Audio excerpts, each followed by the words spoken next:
ఇవాళ AP cabinet సమావేశం జరగనుంది. సిఆర్డీఏ ప్రతిపాదనలకు మంత్రిమండలి ఆమోదం తెలపనుంది.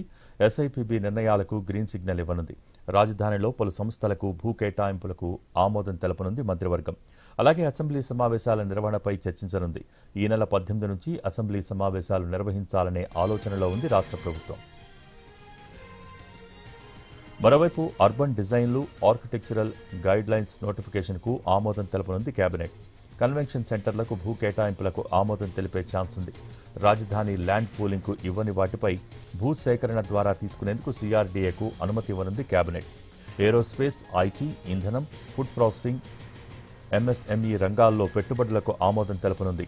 53,922 కోట్ల మేర పెట్టుబడులకు గ్రీన్ సిగ్నల్ ఇచ్చే ఛాన్స్ ఉంది. ఈ ప్రాజెక్టులతో 83,437 మందికి ఉద్యోగ అవకాశాలు లభించనున్నాయి. బిజినెస్ సెంటర్ల తరహాలో పారిశ్రామిక పార్కులతో ఎకోసిస్టమ్కు కేబినెట్ అనుమతించనుంది.